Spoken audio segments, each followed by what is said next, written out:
Hey guys, it's me Duches and welcome back to my channel. Today, we are excited because we're visiting OKADA Manila for the first time. For those who don't know, OKADA Manila is a world-class resort and casino known for its luxury and stunning design. We are on our way to OKADA. The outside look is absolutely stunning. Sorry you can't see it well from inside the car, but trust me, it looks amazing.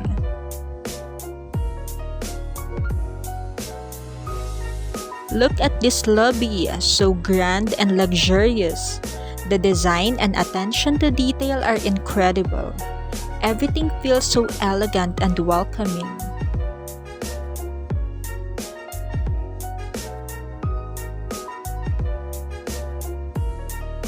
First impression?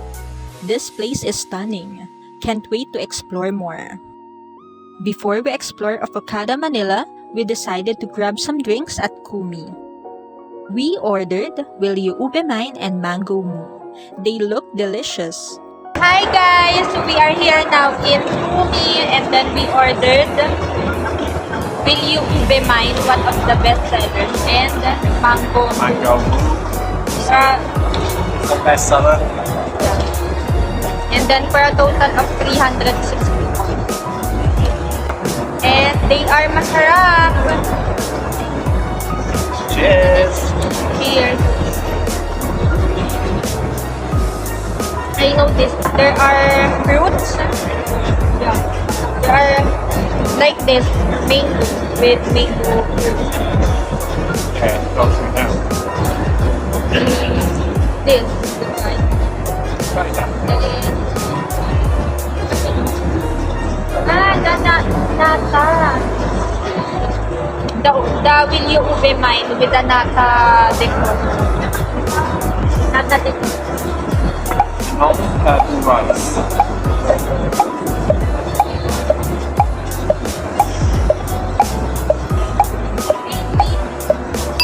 Because there are different rice in the Philippines, so I think the purple rice.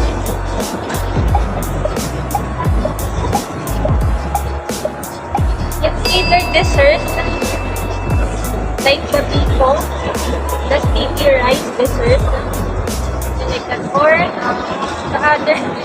I don't think she's Filipino. She knows nothing about the Philippines.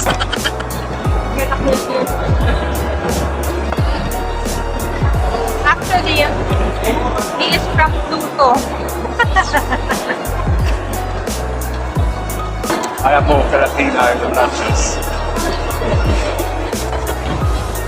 So we are here now in OKADA and we are waiting for the area of water fountain to be open. And they said it will open at 6 p.m. Why your actions like that? That's it. Yeah. This place is trending on social media. Testing back for you. Oh, that's so interesting. Check out the stunning view in front of Kumi where we grabbed our drinks. The roof is entirely glass, yet you don't feel the heat from the sun at all. It is such a beautiful and comfortable space. While waiting for the dancing water fountain to start, we took a stroll around OKADA. The hallways are incredibly elegant with so much attention to detail.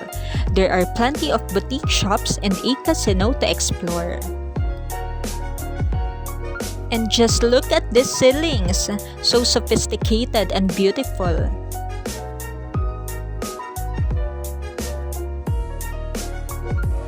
We are heading to the dancing water fountain area since the show is about to start. On the left, you'll find the spot where the dancing water fountain is located. And on the right, there are plenty of restaurants to choose from. Finally, the dancing water fountain starts. Will you still love me?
Here's a glimpse of the ambience after experiencing the mesmerizing dancing water fountain.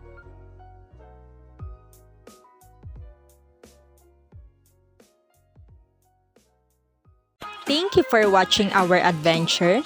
Don't forget to like, subscribe, and hit the notification bell for more exciting content.